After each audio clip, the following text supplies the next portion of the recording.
Pag-uwi ko mula sa libing, hindi ko sinabi sa aking anak at manugang ang katotohanan. Sa halip, sinabi ko sa kanila ang isang napakalaking kasinungalingan. Isang kasinungalingan na nagkakahalaga ng 1 bilyong piso.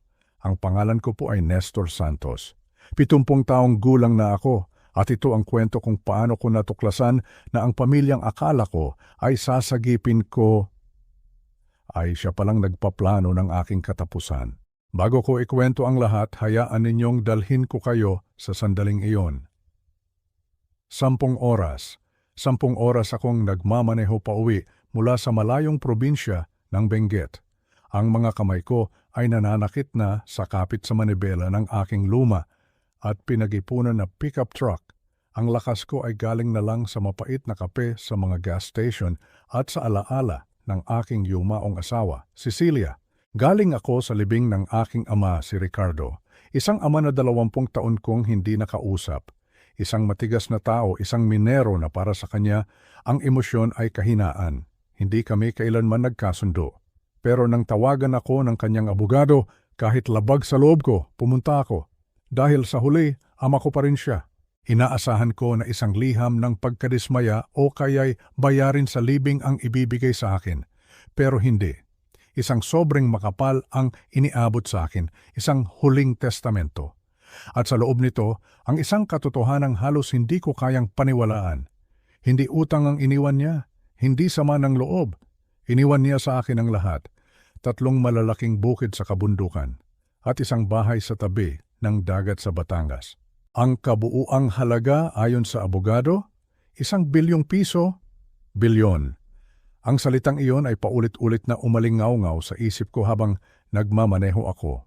Sa wakas, pagkatapos ng 8 buwan ng pagiging byudo at pakiramdam na wala akong silbi, mayroon na akong pag-asa. Nang mamatay kasi ang aking Cecilia, gumuho ang mundo ko. Ang bahay na aming tinitirhan ay sa kanya nakapangalan. At ayon sa aking anak na si Paulo at manugang na si Michelle, kailangan daw nilang ibenta iyon dahil gipit sila. Kaya sa edad na 70, nakitira ako sa kanila. Hindi bilang isang ama, kundi bilang isang pabigat. Nakatira ako sa isang maliit na kwarto sa likod ng kanilang kusina. Ang higaan ko ay isang lumang sofa. Ang mga gamit ko ay nasa 2 karton. Araw-araw, naririnig ko ang buntong hininga ng manugang ko. Nakikita ko ang pagkainis sa kanyang mga mata. Pakiramdam ko, isa akong multo sa sarili nilang pamamahay. Pero sa hawak kong sobre, alam kong magbabago na ang lahat. Ang 1 bilyong piso na ito ay hindi lang para sa akin. Para ito sa amin. Ibabayad ko ang kanilang mga utang.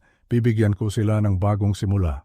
Aalis ako sa kanilang bahay at bibili ng sarili kong munting lugar. Sa wakas, hindi na ako magiging pabigat. Ako ang kanilang magiging tagapagligtas. Kaya't nang huminto ang aking sasakyan sa tapat ng kanilang bahay, ang puso ko ay puno ng galak. Halos takbuhin ko ang daan papunta sa pinto. Hindi ko na ginamit ang aking susi. Kakatok ako. Gusto kong makita ang kanilang mga mukha kapag sinabi ko ang magandang balita, ngunit bago pa man dumapo ang aking kamay sa pinto, narinig ko ang boses ng aking manugang si Michelle, isang boses na malamig at walang anumang paggalang. Paulo, sabi niya sa aking anak, hindi ko na kaya, hindi ko na talaga kaya. Napatigil ako. Ang kamay ko ay nanatiling nakabitin sa hangin. Para siyang multo dito sa bahay, patuloy ni Michelle, at ang bawat salita ay parang patalim na tumutusok sa aking puso. Palakad-lakad, palaging nandyan, nakakainis. Michelle, hinaan mo ang boses mo, sagot ng aking anak na si Paulo. Pagod ang kanyang boses, tatay ko siya, nagluluksa pa siya.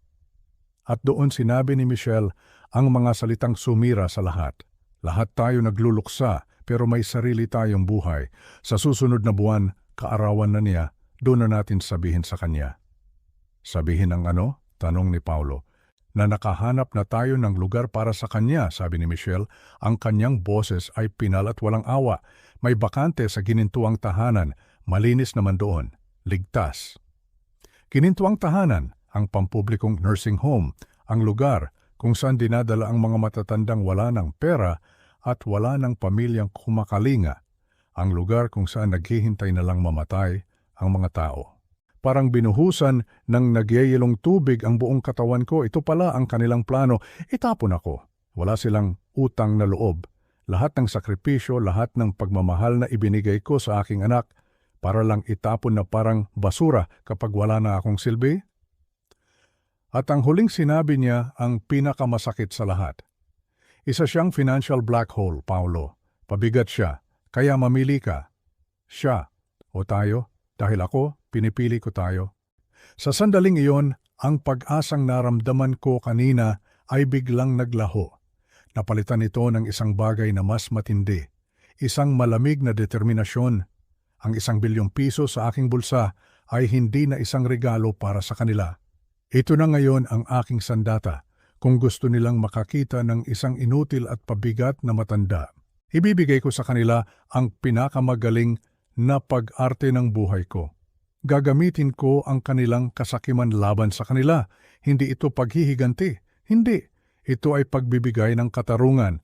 Ito ay pagbibigay ng isang aral na hinding-hindi nila malilimutan. At iyon, mga kaibigan, ay simula pa lamang. Bago po tayo magpatuloy sa aking kwento, kung maaari po ay pakipindot ang subscribe button at i-like ang video na ito. At sana po ay iwan ninyo sa comments section kung taga saan po kayo nanonood.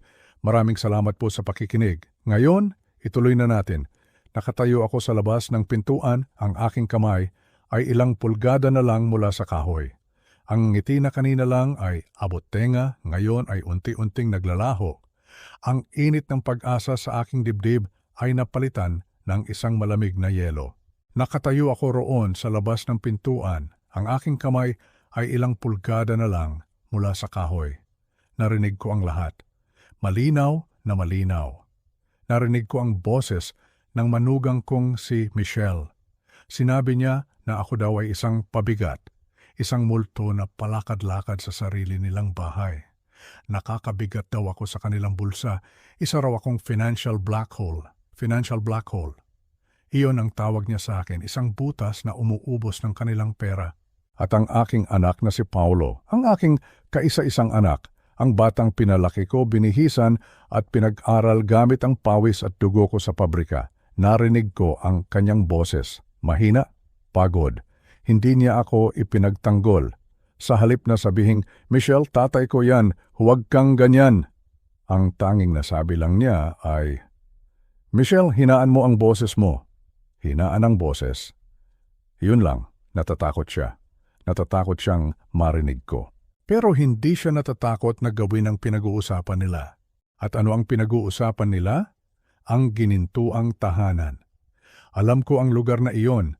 Lahat kaming mga matatanda sa aming probinsya ay kilala ang ginintuang tahanan. Hindi iyon ginto, hindi iyon tahanan. Isa iyong pampublikong pasilidad, isang lumang gusali malapit sa highway.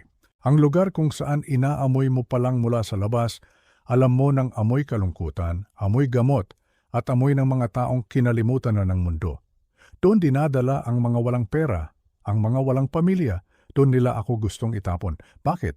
Dahil wala raw silang pera. Sabi ni Michelle, ito ay labanan kung sino ang mananatili, siya at ang anak ko o ako.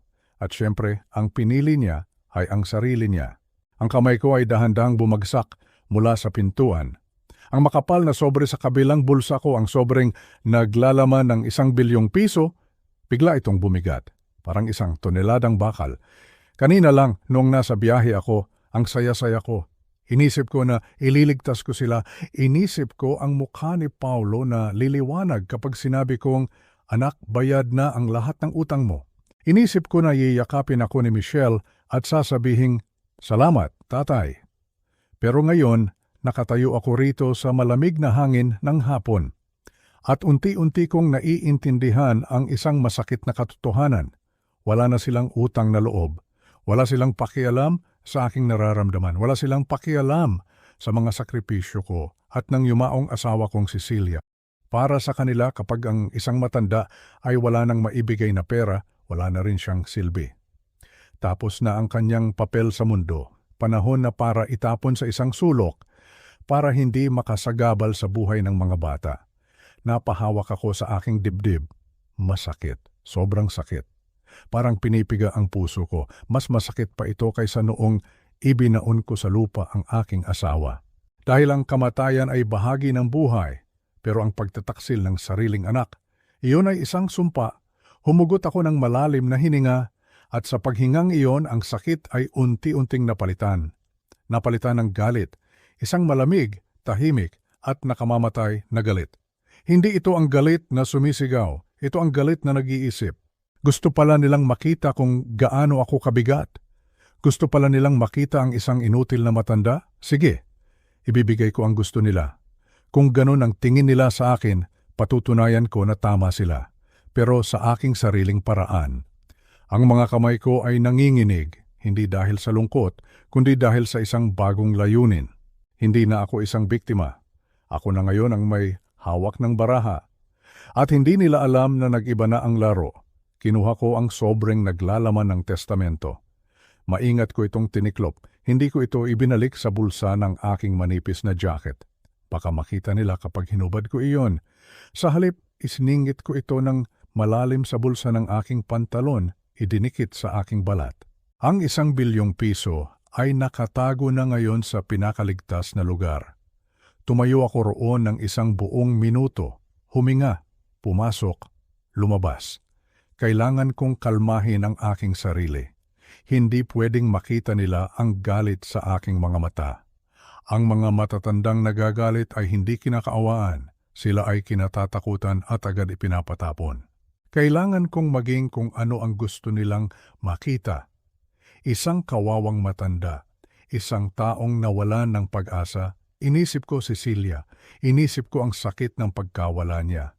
Hinayaan kong umakyat ang totoong luhang yon sa aking mga mata. Hinayaan kong manghina ang aking mga tuhod. Ibinaluktot ko ang aking likod na parabang pasan ko ang buong mundo. Hinawakan ko ang malamig na seradura ng pinto at dahan-dahang pinihit. Klak! Umalingaw-ngaw ang tunog ng pagbukas ng pinto sa buong bahay, agad na tumigil ang mga boses sa kusina. Nang ilakad ko ang aking mga paa papasok, parang hinihila ko ang mga ito. Nakita ko silang dalawa, si Paulo at Michelle, na mabilis na tumayo mula sa hapagkainan. Para silang mga batang nahuli sa akto ng pagnanakaw. Namutla si Paulo, pero si Michelle, napakagaling niyang umarte. Agad na napalitan ng huwad na pag-aalala ang kanyang mukha. Naku, tatay! Lumapit siya agad, ang kanyang mga kamay ay umaarteng yayakap, pero hindi naman dumadapo sa akin. Nandito na pala kayo, hindi namin narinig ang pagdating ninyo. Pinag-uusapan lang namin kung anong uulamin natin mamaya.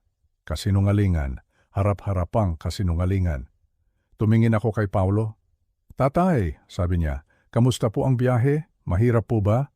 Hindi siya makatingin ng diretso sa aking mga mata. Hindi ako sumagot. Nagpakawala lamang ako ng isang mahaba at mabigat na buntong hininga. Isang buntong hininga ng isang taong tila sumuko na sa buhay. Naku, tatay, mukha kayong pagod na pagod, sabi ni Michelle. Ang boses ay sobrang tamis na nakakasuka. Napakahirap siguro ng libing, maupo po kayo. Naupo ako sa aking paboritong upuan, ang upuan kung saan ilang minuto lang ang nakalipas ay pinagpaplanuhan nila ang aking pagkakakulong. Tapos na, sabi ko, ang boses ko ay sinadya kong pabasagin. Wala na ang lolo ninyo. Hindi na makapaghintay si Michelle. Kitang-kita ko ang pagkislap ng kasakiman sa kanyang mga mata. Lumapit siya at ipinatong ang kanyang malambot at manicured na kamay sa mesa. Alam po naming mahirap ito, tatay, sabi niya. Pero naayos po ba ang lahat sa... Alam niyo na, sa naiwang ari-arian? Sumikdo si Paulo. Michelle, bulong niya, kakarating lang ni tatay. Mamaya na. Nagtatanong lang naman ako, Paulo, sagot ni Michelle. Ang kanyang mga mata ay hindi inaalis sa aking mukha. Pamilya tayo, gusto lang nating malaman kung may iniwan ba si Lolo Ricardo. Heto na, ang sandali ng katotohanan, hinihintay nila ang sagot na magbabago ng buhay nila. Tumingin ako sa kanilang dalawa, hinayaan kong lumipas ang ilang segundong katahimikan para lalo silang mainip. Mga anak, panimula ko at pinapanginig ko ang aking mga kamay na nakapatong sa mesa. Natatakot ako. Mayroon akong masamang balita. Masamang balita? Kumunot ang noo ni Michelle.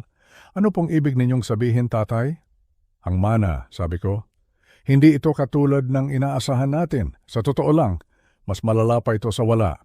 Nakita ko ang pagkabigla sa mukha ni Paulo. Mas malala sa wala, tatay? Ano po ba ang iniwan niya? Diba may mga bukid siya? Mayroon, sagot ko. Hinugot ko ang lahat ng lungkot sa aking puso. Mayroon siyang 3 bukid, pero nakasangla pala ang mga ito, anak. Malaki ang utang ng lolo mo sa bangko, at hindi lang iyon. Tumingin ako ng diretsyo kay Michelle. Ang kanyang mukha ay unti-unti nang nagdidilim. Hindi nagbayad ng buwis sa lupa ang lolo ninyo sa loob ng 5 taon, patuloy ko. At dahil ako ang nag-iisang tagapagmana, sabi ng abogado, baka ako ang habulin ng gobyerno. Baka pagbayarin ako ng daan-daang libong pisong utang sa buwis. Daan-daang libong piso, utang. Bumagsak ang katahimikan sa buong kusina, isang nakakabinging katahimikan. Pinanood ko ang pagbabago sa mukha ni Michelle. Mula sa huwad na pagmamahal, napalitan ito ng matinding pagkairita. Pagkatapos ay galit. Napagtanto niya na ang taong kaharap niya ay hindi lang isang walang kwentang matanda, isa pala akong bomba na sasabog at wawasak sa kanilang pananalapi. Utang! Tumayo si Michelle ng padabog. Ang ingay ng upuan ay tila isang hiyaw. Utang! Tatay, umuwi kayo rito na may daladalang utang? Michelle, huminahon ka, awat ni Paulo. Huminahon? Paulo, pakainin pa lang ang tatay mo, hirap na tayo. Tapos ngayon dadalhin niya ang gobyerno sa bahay natin para maningil ng buwis? Wala na nga siyang silbi, bibigyan pa tayo ng problema. Nakatungo lang ako, nagkukunwaring nasasaktan. Pero sa loob-loob ko, tagumpay. Kinagat nila ang pain, lumabas na ang tunay na demonyo. Matapos ang gabing iyon, nagbago ang lahat. Ang huwad na paggalang ay tuluyan ng naglaho. Pinalitan ito ng lantaran at walang pusong kalupitan. Ito ang kanilang paraan upang parusahan ako sa pagiging isang palpak na pamumuhunan. At upang pilitin akong sumuko at kusang magpunta sa ginintuang tahanan. Ang una kong naramdaman ay ang gutom. Noong mga nakaraang buwan, kahit paano ay kasabay ko silang kumakain. Ngayon hindi na. Tuwing hapunan, naririnig ko ang tawanan nila sa kusina, ang amoy ng masarap na ulam, adobo, sinigang na baboy, pero walang tumatawag sa akin. Isang gabi, lumipas ang 2 oras. Sa wakas, pumasok si Paulo sa aking kwarto. May dala siyang maliit na plato. Tatay, sabi niya, hindi makatingin sa akin. Pasensya na, hindi ka namin natawag. Nagkausap lang kami ni Michelle, ito na lang ang natira. Tiningnan ko ang plato. Isang maliit na piraso ng tuyong isda at malamig na kanin. Walang sabaw, walang gulay. Ito ang tira-tira, ang pagkaing karaniwang ibinibigay sa aso. Salamat anak, sabi ko ng mahina. Nilunok ko ang aking pride. Kinain ko ang malamig na kanin. Pagkatapos ng gutom, dumating ang lamig. Ang kwarto ko sa likod ng bahay ay laging malamig kapag gabi. Mayroon akong maliit na electric fan heater, isang regalo mula kay Celia bago siya namatay. Ito ang nagbibigay sa akin ng ginhawa. Isang gabi pinindot ko ang switch, walang nangyari. Sinubukan ko muli, patay. Kinabukasan, sinabi ko ito kay Michelle habang siya ay nagkakape. Michelle, anak, mukhang sira ang heater ko. Hindi man lang siya lumingon. Humigop lang siya ng kape mula sa kanyang mamahaling tasa. Talaga ba tatay? Sayang naman. Luma na kasi yan eh. Kapag may oras si Paulo, ipapaayos namin. Hindi kailanman nagkaroon ng oras si Paulo, kaya't gabi-gabi natutulog ako na suot ang aking makapal na jacket. Nanginginig ang aking mga buto sa lamig.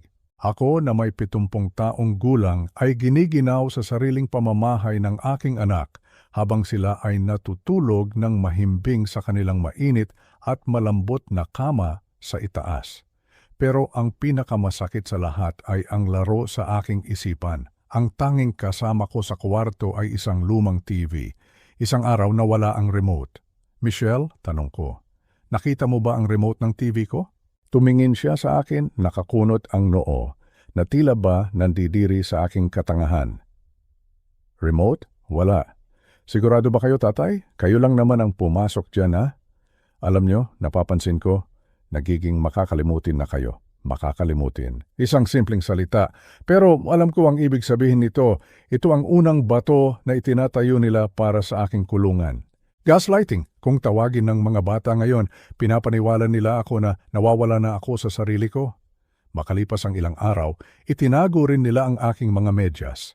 Ang aking tsinelas ay madalas nilang inililipat ng pwesto. At sa tuwing magtatanong ako, iisa lang ang sagot ni Michelle.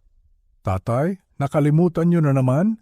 Sabi ng doktor, hindi maganda ang madalas na panonood ng TV para sa pag-iisip ng mga matatanda. Magpahinga na lang kayo. Gusto nila akong mabasag, gusto nila akong umiyak at magmakaawa, pero nagkakamali sila. Sa bawat gabing nilalamig ako, sa bawat platong tira-tira na kinakain ko, hindi ako humihina. Tumitibay ako. Parang isang bakal na pinupukpok sa apoy, hawak ko ang aking sikreto. Habang tinitiis ko ang kanilang kalupitan, isinasa isip ko ang 1 bilyong piso, handa akong magtiis. Dahil alam ko, malapit na ang araw ng pagtutuos, 3:00 ng madaling araw, tulog na ang buong bahay. Ang tanging maririnig ay ang huni ng mga kuliglig sa labas at ang mahinang paghilik mula sa itaas. Bumangon ako mula sa malamig na sofa. Tahimik akong naglakad, hindi nagsusuot ng tsinelas, upang hindi gumawa ng ingay. Pumasok ako sa maliit na banyo sa ibaba at nilock ang pinto. Kinuha ko ang aking lumang keypad na cellphone mula sa bulsa ng aking jacket. Ang liwanag ng screen ay ang tanging nagbibigay ng tanglaw sa madilim na banyo. Pinindot ko ang numero ng aking abogado sa Bengue, si Atty. Reyes. Hello, Tatay Nestor? Boses ni Ate Reyes, bahagyang inaantok pa. Madaling araw pa diyan ha? May problema ba? Atay, bulong ko, pabulong na pabulong upang walang makarinig. Kailangan nating kumilos ng mabilis. Nasa panganib ang lahat. Ipinaliwanag ko sa kanya ang sitwasyon, ang tungkol sa planong pagpapadala sa akin sa ginintuang tahanan, ang panlilinlang ko tungkol sa mga utang, at ang banta ng guardianship o ang pagkuha ng legal na kontrol sa aking buhay dahil pinalalabas nilang makakalimutan na ako. Diyos ko, Tatay Nestor, sabi ni Atty. Reyes, gising na ngayon ang boses. Kung makakakuha sila ng utos mula sa korte na ikaw ay incompetent, makokontrol nila ang iyong pensyon. At kung malalaman nila ang tungkol sa mana, lahat ng 1 bilyong piso ay mapupunta sa kanilang mga kamay. Alam ko, bulong ko, kaya nga kailangan ko ng pera, perang hindi nila makikita, perang hindi nila magagalaw, kahit anong gawin nila. Anong gusto mong gawin natin? Ibenta mo ang isa sa mga bukid, utos ko. Ang boses ko ay matigas, tulad ng aking amang si Ricardo. Ibenta mo ang pinakamaliit na bukid, yung malapit sa highway. Alam kong may mga developer na matagal nang gustong bumili noon. Ibenta mo ng mabilis, kahit medyo mababa sa presyo, basta cash. Kailangan ko iyan ngayon. Sige tatay, tatawagan ko ang mga buyer bukas na bukas. Saan ko ipapasok ang pera? Sa bank account mo? Hindi, mabilis kong sagot. Iyan ang pangalawang hakbang. Gusto kong gumawa ka ng isang irrevocable trust. Ang 250 milyong piso, 250 million pesos, mula sa benta, gusto kong ilagay mo doon. Natahimik ang abogado. Alam niya ang ibig sabihin nito. Ang irrevocable trust ay isang legal na kasunduan kung saan ang pera ay hindi na pwedeng bawiin. Nakakandado na ito. Gusto ko, patuloy ko, na ako lang ang nag-iisang makakagalaw ng pondong iyon. Hindi ang aking anak, hindi ang aking manugang, hindi ang anumang guardian na itatalaga ng korte. Ako lang, magagawa mo ba iyon? Kayang-kaya, Tatay Nestor, kapag naipasok na natin yan sa trust, mas matibay pa iyan sa pader ng bangko. Hindi nila iyan magagalaw kahit tumambling pa sila sa korte. Mabuti, kung sabi ko, huminga ako ng malalim. May isa pa akong kailangan, ang huling piraso ng aking patibong. At may isa pa. Ang manugang ko, si Michelle. May kutob ako. Narinig ko siyang umiiyak isang gabi tungkol sa pera. Anong gusto mong gawin ko? Imbestigahan mo siya, sabi ko. Kumuha ka ng mga private investigator. Alamin mo ang lahat ng kanyang mga utang. Kung saan siya kumukuha ng pera. Kung ano ang itinatago niya sa anak ko. Gusto ko ng bala. Gusto kong malaman kung anong klaseng ahas ang pinapakain ko sa bahay na ito. Masusunod, tatay, ako na ang bahala. Pinatay ko ang telepono. Tumayo ako roon sa madilim na banyo, nanginginig pa rin sa lamig. Pero sa loob-loob ko, may apoy na nag-aalab.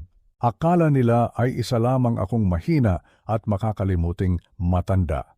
Hindi nila alam na sa kalaliman ng gabi, hawak ko ang kapalaran ng kanilang buong buhay. Ang laro ay nagsimula na. At maniwala kayo sa akin, hindi ako ang matatalo. Isang linggo na ang nakalipas mula nang simulan ko ang aking lihim na plano. Isang linggo ng pagkukunwari. Araw-araw, mas lalo kong ginagalingan ang pag-arte. Nagkukunwari akong natatapunan ng tubig ang aking damit. Tinatawag ko si Paulo sa ibang pangalan.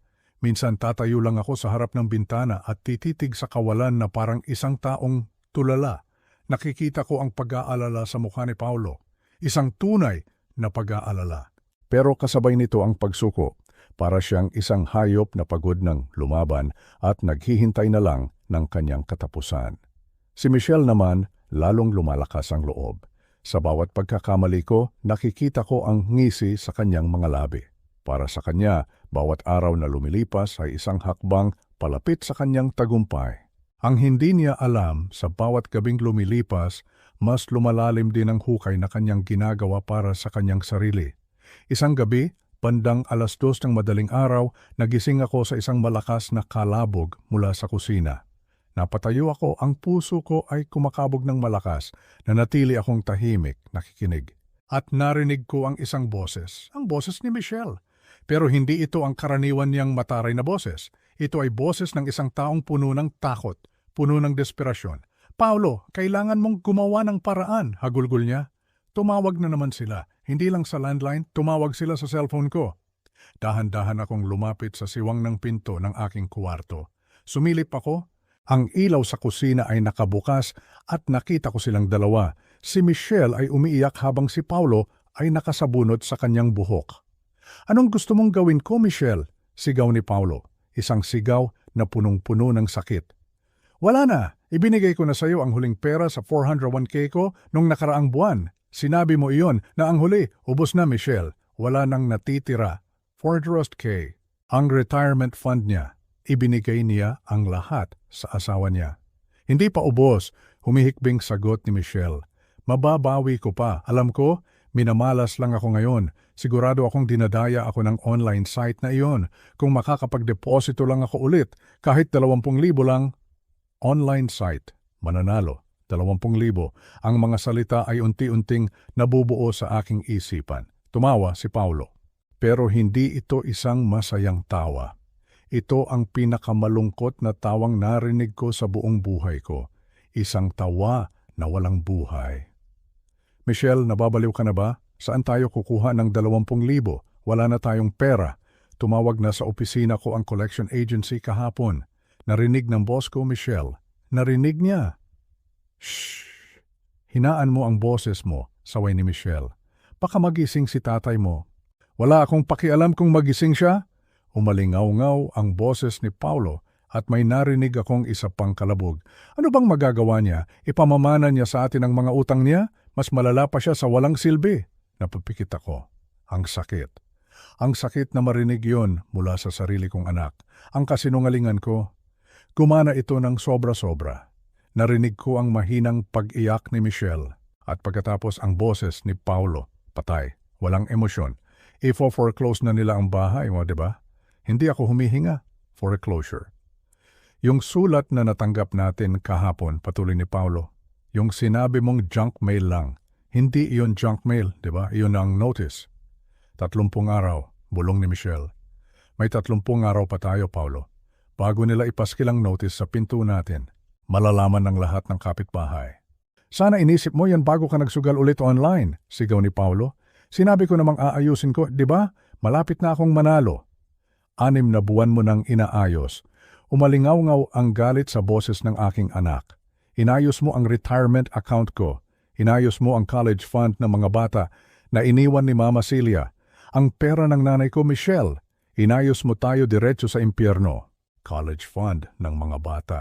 Ang perang pinag-ipunan ng aking asawa para sa kanyang mga apo.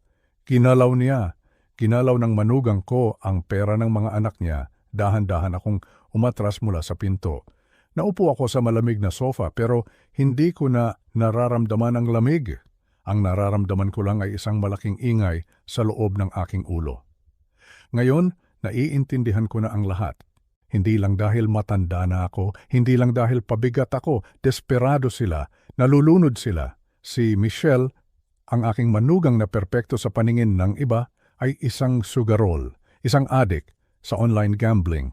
Sinugal niya ang buong buhay nila at si Paulo, ang aking anak, hindi niya ito pinigilan. Kinunsinti niya, tinakpan niya ang mga kasalanan ng asawa niya hanggang sa wala nang natira. Kaya pala sila nagmamadaling itapon ako. Hindi lang dahil gusto nilang mabawasan ang gastos. Umaasa sila, nagdarasal sila, hinihintay nila ang pagkamatay ng aking ama.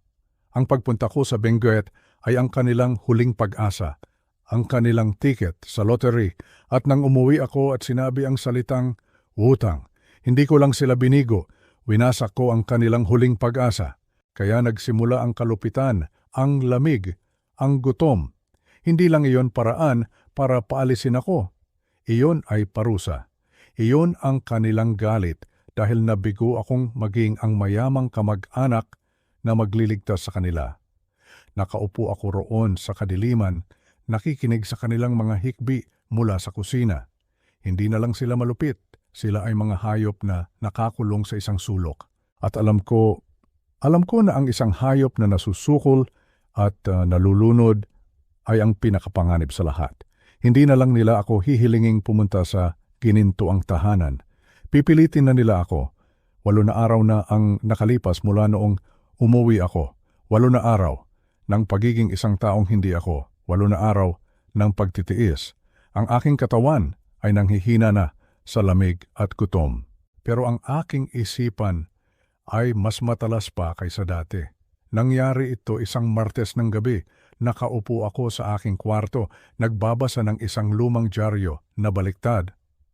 Sinadya ko, umaasa akong mapapansin nila, at napansin nga ni Michelle. Nakita ko siyang dumaan sa pinto, sumulyap sa dyaryo, at pagkatapos ay ngumisi kay Paulo. Pumasok silang dalawa, magkasama. Alam ko na, heto na. Tatay, panimula ni Paulo, ang kanyang boses ay mabigat, parang boses ng isang taong papatay ng isang may sakit na aso. Itinulak siya ni Michelle. Ang boses na ginamit niya ngayon ang pinakanakakatakot sa lahat. Hindi na ito galit. Ito ay malambing. Ito ang boses ng isang gagamba na kinakausap ang isang langaw. Tatay Nestor, sabi niya, lumuhod sa harap ng aking upuan. Kami po ni Paulo, sobra-sobra na po ang aming pag-aalala sa inyo. Kumislap ako, pinalaki ang aking mga mata, sinubukang magmukhang mahina at nalilito. Nag-aalala? Bakit? Ayos lang naman ako. Medyo malamig lang dito. Ipinatong ni Michelle ang kanyang malambot at mainit na kamay sa aking malamig at butuhan na kamay. Muntik ko nang bawiin. Hindi po kayo ayos, tatay, sabi niya. Hindi na po kayo kumakain. Nagiging makakalimutin na po kayo. Nawala niyo po ang remote, di ba? At kagabi, nakaupo lang kayo sa dilim. Hindi po yun maganda. Nagpapahinga lang ako ng mata, bulong ko. Alam po namin, sabi niya, ang boses ay puno ng huwad na awa. Sobra lang po kayong nabigla. Nagluluksa pa po kayo kay Nanay Celia. At ngayon, itong mga utang na iniwan ni Lolo. Sobra-sobra na po para sa isang tao. Kami po ni Paulo, patuloy niya, ay nag-usap na. At dahil mahal na mahal po namin kayo, gusto lang po naming tulungan kayong gumaling. Gumaling. Inulit ko ang salita na para bang hindi ko ito naiintindihan. Opo, sabat ni Paulo. Napakasama niyang umarte. May nakita na po kami, tatay. Isang doktor. Kaibigan po ng pamilya ni Michelle. Heto na. Ang huling hakbang ng kanilang plano. Ang pangalan po niya ay Dr. Smith, sabi ni Michelle. Hinihigpitan ng hawak sa aking kamay. Isa po siyang espesyalista sa kalusugan ng mga nakatatanda. Tinutulungan niya ang mga taong nalulungkot at nabibigla katulad ninyo. Nakausap na po namin siya at pumayag po siyang pumunta rito bukas para kausapin kayo. Dr. Smith, narinig ko na ang pangalang iyon. Siya ang lalaking nakita ko sa handaan nila 2 taon na ang nakalipas. Umiinom ng beer at malakas na tumatawa. Hindi siya espesyalista sa matatanda. Isa siyang psychologist. Hindi sila magdadala ng doktor para tingnan ang aking blood pressure. Magdadala sila ng espesyalista para pumirma sa isang piraso ng papel. Isang papel na nagsasabing si Nestor Santos ay nalilito, makakalimutin at hindi na kayang pangalagaan ang sarili. Isang papel na ilalakip nila sa isang petisyon sa korte para sa emergency guardianship. Bukas sa ganitong oras, hindi na ako si Nestor Santos. Ako na ay isang alaga ng aking anak, isang alkansya para sa aking manugang. Kukontrolin na nila ang aking pensyon, ang aking SSS, at pagkatapos, Diyos ko, pagkatapos malalaman nila ang tungkol sa mana ang 1 bilyong piso. Hindi lang pambayad utang ang makukuha ni Michelle, mananalo siya sa pinakamalaking lottery ng buhay niya. Kailangan kong maging perpekto sa pag-arte. Pinanginig ko ang aking ibabang labi. Tumingin ako kay Michelle, ang aking mga mata ay puno ng huwad na takot. Doktor? Hindi ko kailangan ng doktor. Pagod lang ako, Michelle. Giniginaw lang ako. Shhh! Ayos lang po, sabi niya. Tinatapik ang aking kamay na parang sa isang asong takot. Hindi po ito totoong check-up. Usap-usap lang po. Tatanungin lang po niya kayo ng ilang tanong para malaman kung kamusta na ang memorya ninyo. Isang formalidad lang po para sa insurance. Puro kasinungalingan. Ayoko, pulong ko. Tatay Nestor, huwag na po kayong makulit. Tumigas ang boses niya ng bahagya at agad itong bumalik sa pagiging malambot. Ginagawa po namin ito para sa inyo dahil mahal namin kayo. Bukas po, 10:00 ng umaga. Dito lang po kayo sa upuang ito. Okay po ba? Sumandal ako sa upuan, ibinagsak ko ang aking ulo. Tumango ako ng mahina, 1 kilos ng pagsuko. Sige Michelle, kung iyan ang sa tingin ninyo ay tama. Tama po ito, sabi niya, tumayo na. Magpahinga na po kayo. Mahalaga ang araw bukas. Umalis sila. Isinara nila ang pinto ng aking kwarto at pagkatapos narinig ko ang isang tunog. Click! Ang tunog ng kandado. Ikinandado nila ako. Nakaupo ako sa dilim. Handa na ang kanilang huling bitag. Wala pang 15 oras bago dumating ang doktor. Hinintay kong marinig ang kanilang mga yapak paakyat. Pagkatapos, kinuha ko ang aking cellphone. Oras na para tawagan si Atty. Reyes. Eksaktong 10:00 ng umaga, tumunog ang doorbell. Inilipat na nila ako sa sala 1 oras bago pamanan. Dito na lang kayo sa komportabling upuan, tatay, sabi ni Michelle. Ang boses ay sobrang sigla. Mas mainit dito. May bisita tayong darating. Si Paulo ay nakatayo sa tabi ng pader, namumutla at pinagpapawisan. Mukha siyang isang taong naglalakad papunta sa kanyang sariling bitayan. Alam niyang mali ito, pero wala siyang lakas ng loob. Ako na ang magbubukas, sigaw ni Michelle. Narinig ko ang boses ng isang lalaki, si Dr. Smith. Pumasok siya sa sala na may dalang isang makintab na leather briefcase. Ngumiti siya sa akin. Ito na siguro si Tatay Nestor, sabi niya. Iniabot ang kanyang kamay. Hindi ko ito tinanggap. Tinitigan ko lang siya. Tatay Nestor, panimula niya, ang boses ay malumanay. Sinabi po sa akin ni Michelle at Paulo na dumadaan po kayo sa isang mahirap na panahon. Sabi po nila, medyo nagiging makakalimutin na raw po kayo. Totoo po ba yon? Nakita ko na ang buong script. Tatanungin niya ako ng ilang simpleng tanong. Anong petsa ngayon? Sino ang presidente? At kahit sagutin ko ng tama, sasabihin niyang, sabi ng pamilya ninyo ay nalilito kayo. Ang pagtanggi ninyo sa sintomas ay isa ring sintomas. Isa itong perpektong bitag. Ayos lang po, tatay. Sabihin niyo lang po sa doktor, sabat ni Michelle. Sabihin niyo po ang tungkol sa remote. Tumingin ako sa doktor. Ang kanyang mga mata ay mukhang mabait, pero ang kanyang ngiti ay isang kasinungalingan. Ito na ang sandali. Huminga ako ng malalim. Ang pag-arte ay tapos na. Ang matandang hukot at mahina ay nawala. Umupo ako ng tuwid. Ang aking gulugod ay parang bakal. Tiningnan ko si Dr. Greg Smith ng diretso sa kanyang sinungaling na mga mata.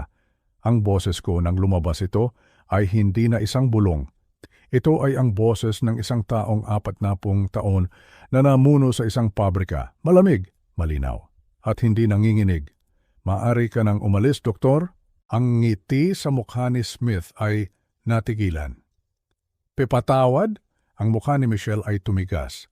Tatay Nestor, huwag kayong bastos. Si Dr. Smith ito. Hindi, sabi ko. Ang aking tingin ay nakatuon pa rin sa doktor. Hindi siya doktor. Nandito siya para pumirma sa isang papel. Nandito siya para tumulong sa inyong nakawin ang aking pensyon. Alam ko kung sino ka, Greg. Tanda kita mula sa handaan.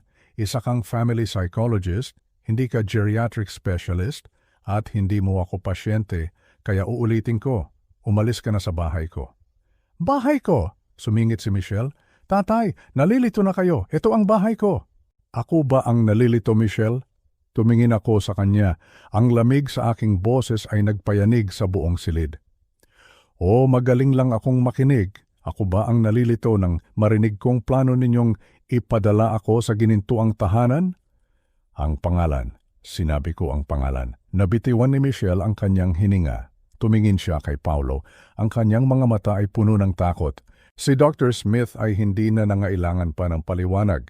Mabilis niyang isinara ang kanyang briefcase. Mukhang nagkamali yata ako ng napuntahan. Pamilya ninyo itong usapan. Aalis na ako. Mabilis siyang umalis. Narinig namin ang pagsara ng pinto. At pagkatapos katahimikan, ako na lang ang aking anak at ang kanyang asawa. Nag-espiya ka sa amin, bulong ni Michelle. Hindi, sabi ko, nakikinig ako at sa loob ng 8 araw pinanood ko kayo. Nagpanggap ka, sigaw niya, bumabalik ang galit. Hindi ko na kailangang magpanggap ng husto, di ba?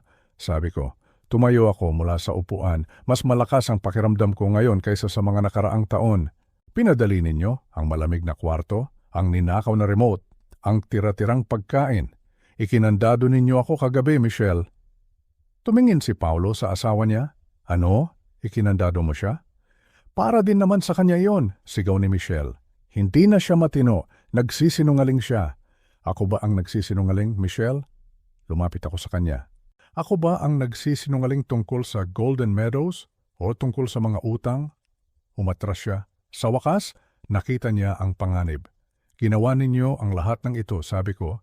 Handa ninyong wasakin ang buhay ko. Itapon ako sa isang butas para mamatay. Lahat. Dahil akala ninyo, mahirap ako. Dahil akala ninyo, pabigat ako.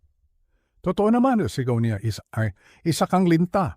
Dumating ka ritong walang dala, kundi utang. Diyan, sabi ko, ang aking boses ay biglang kumalma. Diyan ka nagkakamali. Tumingin ako sa kanilang dalawa. Si Tatay Ricardo, hindi siya nag-iwan ng utang. Hindi siya nag-iwan ng buwis. Hindi siya nag-iwan ng wala. Kung ganoon, ano ang iniwan niya? Nanginginig na tanong ni Paulo. Tinitigan ko si Michelle ng diretso sa mata. Iniwan niya sa akin ang 1 bilyong piso. 1 bilyong piso.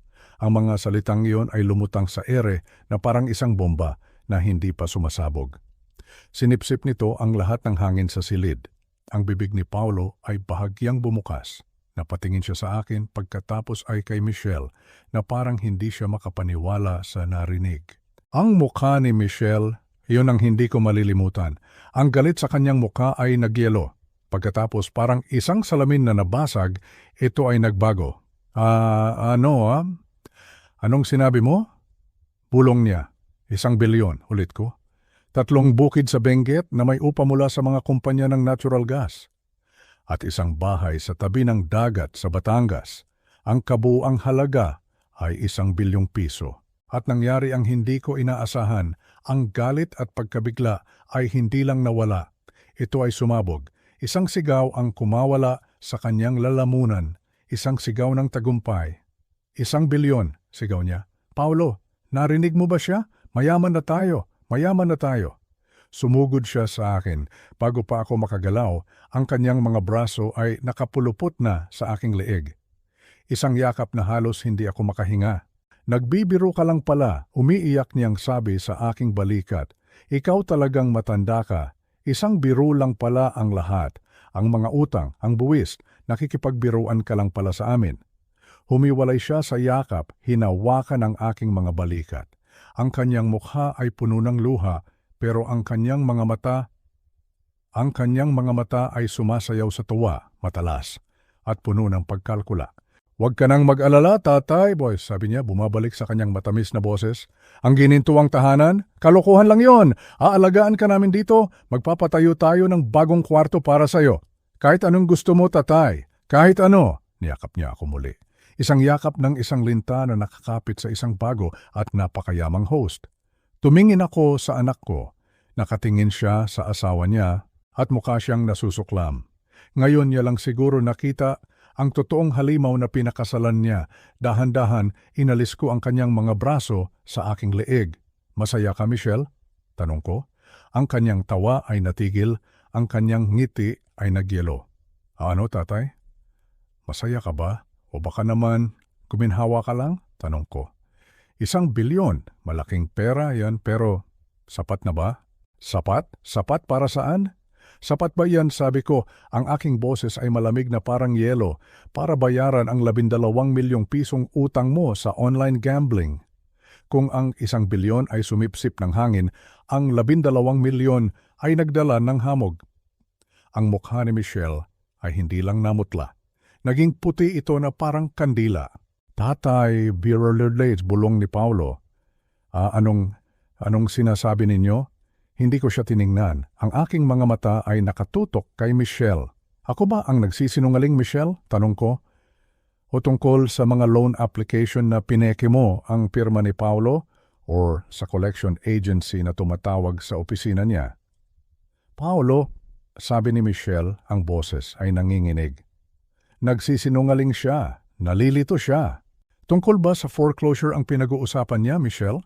Sabi ko. Yun na. Ang huling bala. Gumuho si Paulo. Foreclosure? Nagsinungaling siya, anak, sabi ko. Sa wakas ay tumingin sa kanya.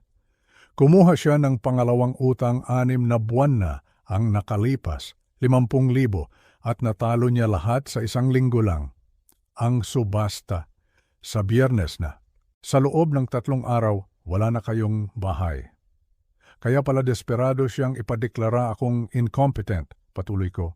Umaasa siyang may makukuha siyang pera mula sa akin bago mo pa malaman na hindi ka lang niya binangkarote. Ginawa kanyang pulubi. Si Paulo ay napaluhod at si Michelle, sumabog siya. At ano ngayon?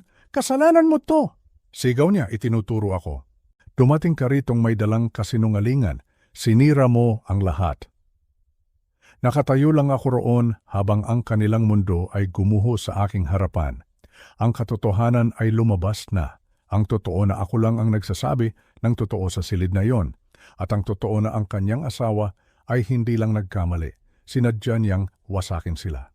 Ang galit ay nawala sa kanya, napalitan ito ng pagkatanto sa kung ano ang nawala sa kanya, 1 bilyong piso. Napaupo siya sa sahig, umiiyak. Hindi na ito ang galit na iyak. Ito na ang tahimik at walang pag-asang iyak ng isang taong talunan. Hinayaan ko silang maupo sa mga guho ng kanilang kasinungalingan. Pagkatapos, nagsalita ako. May magandang balita ako, Michelle. Tumingin siya, may kaunting pag-asa sa kanyang mga mata. Tama ka, sabi ko. Isa nga akong pabigat at oras na para umalis ako sa buhay ninyo. Lumapit ako kay Paulo. Anak, umuwi ako mula sa libing na iyon na handang ibigay sa inyo ang bahay na ito. Handa akong bayaran ang lahat ng utang ninyo. Ang gusto ko lang ay maging bahagi ulit ng isang pamilya. Napahagulgol siya. Pero hindi ninyo man lang kayang maghintay, sabi ko. Masyado kayong abala sa pagpaplano ng aking pagpapatapon. Walter, teka, sabi ni Michelle, tumatayo. Kaya pa nating ayusin to, yung 1 bilyong piso. Ayusin nito ang lahat. Ngumiti na naman siya. Ang nakakatakot at sakim niyang ngiti. Diyan ka nagkakamali, Michelle, sabi ko. Hindi natin. Akin lang. Kinuha ko ang aking cellphone. Ang pera mula sa isang bukid ay naibenta ko na. At inilagay ko sa isang trust na ako lang ang makakagalaw. Nawala ang ngiti sa kanyang mukha. Teka, tatay, sigaw ni Paulo. Saan kayo pupunta? Yung bahay, yung foreclosure. May pera kayo. Kaya ninyong pigilan. Tumingin ako sa kanila, ang aking anak na duwag at ang aking manugang na mandaragit. Ngumiti ako. Ang ngiti ni Ricardo, matigas, malamig. Oo, ang bahay, sabi ko. Muntik ko nang makalimutan, huwag na kayong mag-alala sa foreclosure. Guminhawa ang kanilang mga mukha. Hindi na ito ifo-foreclose ng bangko, sabi ko, dahil hindi na nila pag-aari ang bahay na ito. Kaninang 9:00 ng umaga, pinili ng aking trust ang lahat ng utang ninyo. Tumingin ako sa kanilang dalawa ng diretsyo sa mata. Ako na ang may-ari ng bahay na ito. Ako na ang inyong pinagkakautangan. Kumuha ako ng isang sobre mula sa aking bulsa. Ang sobreng ipinadala sa akin ni Atarino Reyes. At iyan, sabi ko, ay isang 30-day eviction notice. Nandito na ako. Huminga ako ng malalim. Puno ang baga ko ng sariwang hangin. Iba ang amoy dito sa Batangas. Hindi tulad sa Maynila na amoy usok at amoy pagmamadali. Dito, amoy lupa. At kapag umiihip ang hangin mula sa silangan. Amoy dagat. Nakaupo ako ngayon sa lumang tumba-tumba sa balkonahe. Ang tumba-tumbang ito ay kasing tanda na yata ng bahay na ito. Naririnig ko ang lagutok ng kahoy sa bawat pag-ugoy ko. Creak, creak. Parang musika sa aking pandinig. Musika ng kapayapaan. Tumingin ako sa paligid. Ang bakuran ay malawak. Punong-puno ng mga puno ng mangga at santol na itinanim pa ng aking ama noon. Matagal na panahon na ang lumipas. Pero heto sila. Matatag. Nakatayo pa rin. Parang ako. Sinibukan kong ngumiti. Isang linggo na ang nakalilipas mula noong umalis ako sa bahay ng aking anak na si Paulo. Isang linggo na mula noong tinalikuran ko ang ingay, ang mga sumbat, ang pakiramdam na isa lang akong pabigat. Naalala ko pa ang huling gabi ko doon. Tahimik lang ako habang nag-iimpake. Hindi marami ang dala ko, ilang piraso ng baro, mga lumang litrato. At ang dignidad ko na matagal ko nang gustong bawiin. Hindi ako nagpaalam ng may galit, wala nang sigawan, wala nang sumbatan. Pagod na ako sa ganon, umalis ako ng may katahimikan dahil minsan, ang katahimikan ang pinakamalakas na sigaw na magagawa ng isang tao. Ngayon, heto ako sa lumang bahay na minana ko. Ang bahay ni nanay at tatay, matagal na itong nakasarado. Puro alikabok noong una akong dumating, maraming sapot ng gagamba sa mga sulok. Pero sa bawat walis ko, sa bawat punas ko ng basahan, pakiramdam ko ay nililinis ko rin ang sarili kong puso. Dahan-dahan, unti-unti. Bumabalik ang ganda ng bahay na ito at kasabay noon, bumabalik din ang pakiramdam ko na may halaga pa ako, na tao pa rin ako. Kinuha ko ang tasa ng kape sa maliit na mesa sa aking tabi, kapeng barako, mainit, matapang, pait na humahalo sa tamis ng asukal. Humigop ako ng kaunti. Ramdam ko ang init na gumuguhit sa aking lalamunan pababa sa aking tiyan. Kay sarap mabuhay ng ganito. Walang nagmamadali sa akin. Walang nagsasabing makalat ako. Walang nagpaparamdam na istorbo ako. Pero alam ko, hindi sapat ang magpahinga lang. Malakas pa ako, opo. Matanda na ako. Lampas na sa kalendaryo ang edad ko. Pero gumagana pa ang isip ko. Tumitibok pa ang puso ko at mayaman ako, hindi lang sa pera, kundi sa karanasan.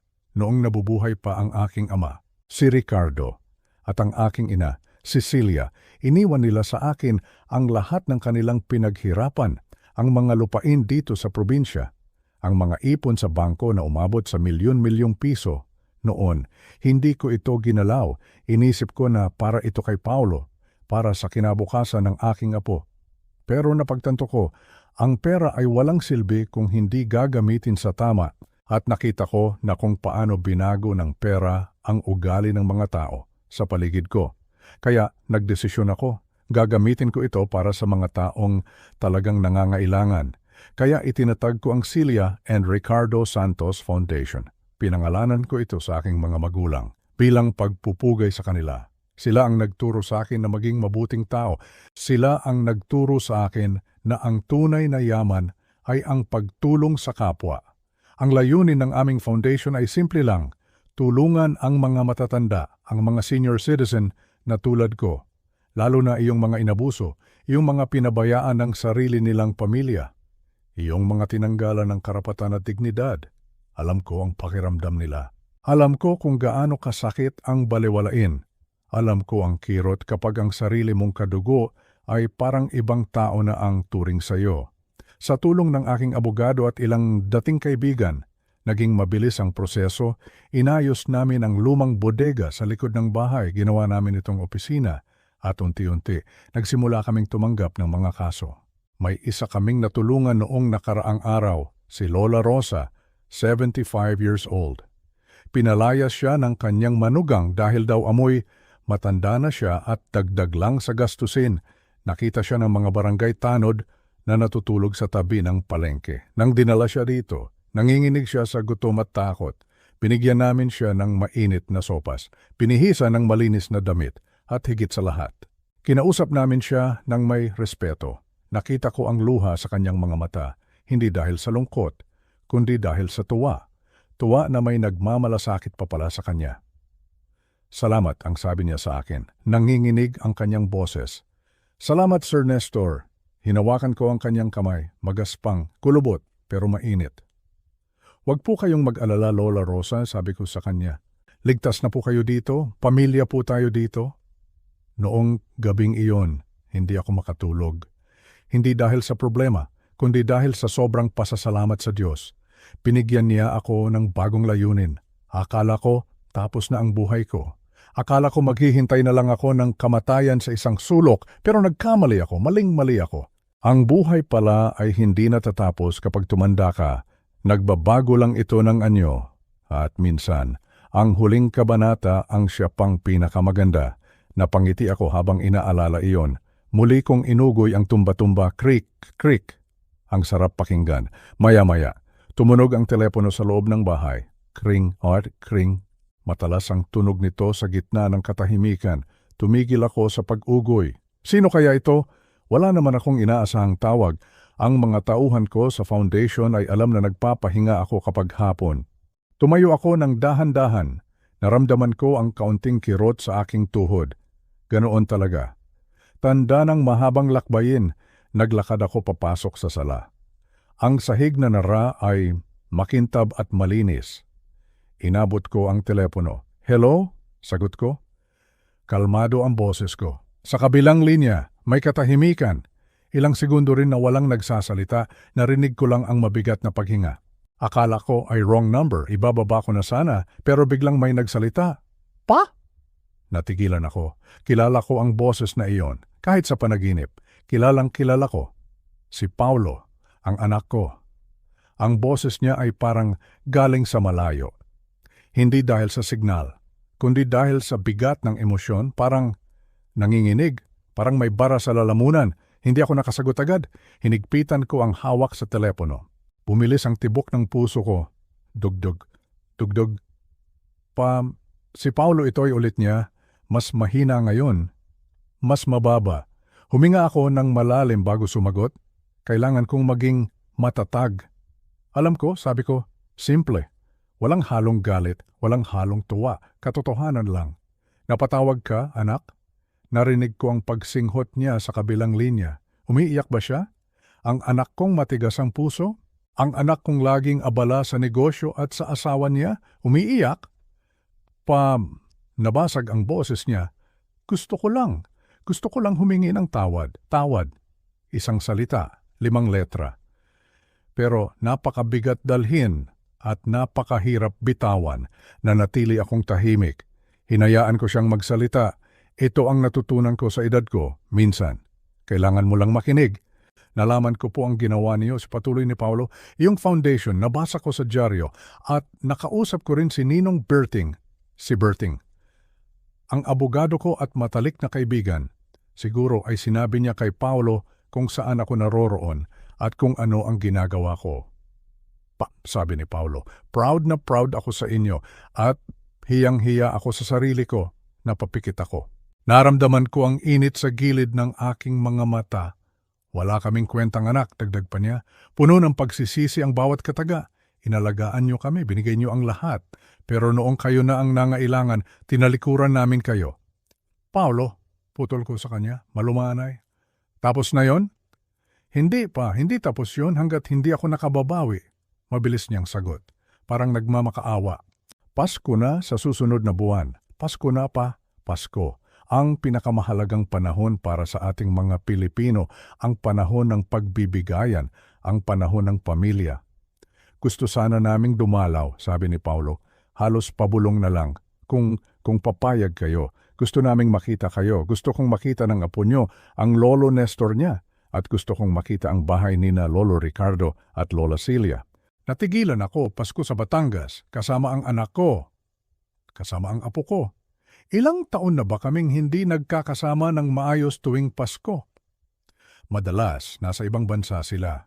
O kaya naman nasa bahay sila sa Maynila, abala sa mga party kasama ang mga mayayamang kaibigan habang ako ay nasa kwarto lang nanonood ng TV. Pero ngayon, iba na. Nasa akin na ang kontrol, nasa akin na ang kapayapaan. Tumingin ako sa labas ng bintana, palubog na ang araw. Ang langit ay kulay kahel at lila. Napakaganda. Kaya ko bang magpatawad? Oo, dahil ama ako. Ang isang ama ay laging may puwang sa puso para sa pagpapatawad. Pero hindi ibig sabihin nito ay babalik kami sa dati. Hindi na ako babalik sa Maynila. Hindi na ako papayag na apihin ulit. May hangganan na ngayon, may respeto na. Pa? Tawag muli ni Paulo. Takot na, baka binabaan ko na siya. Nandito pa ako anak, sagot ko, ngumiti ako. Isang ngiti na may halong lungkot at pag-asa. Sige, sabi ko, umuwi kayo dito sa Pasko, maraming kwarto dito. At miss na miss ko na ang apo ko. Gusto kong matikman niya ang suman at tsokolate dito sa Batangas. Narinig ko ang paghinga niya ng maluwag, parang nabunutan siya ng tinik. Salamat pa, salamat po talaga. Masigla na ang boses niya pero nandoon pa rin ang garalgal ng iyak. Pangako po, babawi kami. Dadalhin ko ang paborito niyong hamon at magkukwentuhan tayo, iyong mahabang kwentuhan. Aasahan ko yan, sagot ko. Sige na, magpapahinga na ako. Opo pa, mag-iingat kayo dyan. I love you pa. Natigilan ako ulit. Matagal na panahon na noong huli kong narinig iyon mula sa kanya. Mahal din kita anak, sagot ko at pinaba ko na ang telepono. Ibinalik ko ang telepono sa lalagyan nito. Katahimikan muli, pero hindi na ito ang katahimikan na malungkot. Ito ay katahimikan na puno ng pag-asa. Naglakad ako pabalik sa balkonahe, naupo ulit ako sa tumba-tumba, ang hangin ay lumalamig na. Simoy Pasko na nga. Tumingala ako sa langit, may isang bituin na kuminang, maliwanag. Naalala ko ang mukha ng asawa ko. Siguro nakangiti siya ngayon sa akin mula sa itaas. Siguro masaya siya na naitatag ko ang foundation. At siguro masaya siya na nagkausap kami ni Paulo. Hindi madali ang magpatawad, hindi agad mawawala ang sakit ng nakaraan. Ang mga sugat ay naghihilom, pero nagiiwan ng pilat. Ngunit ang pilat ay hindi tanda ng kahinaan. Ang pilat ay tanda na lumaban ka, na nasaktan ka, at higit sa lahat, na gumaling ka, buhay pa ako, may silbi pa ako, at ngayong Pasko, magkakaroon ako ng pamilya, hindi dahil kailangan nila ako para sa pera, o dahil kailangan ko sila para sa tirahan, kundi dahil gusto naming maging pamilya muli. Pinikit ko ang aking mga mata, dinama ko ang payapang hangin ng probinsya, bukas. Marami pa kaming tutulungan sa foundation, marami pang lolo at lola ang nangangailangan ng kalinga, at sa susunod na buwan, darating ang anak ko. Ito na nga, ito na ang aking bagong simula. At sa kauna-unahang pagkakataon sa mahabang panahon, masasabi kong masaya ako, totoong masaya ako.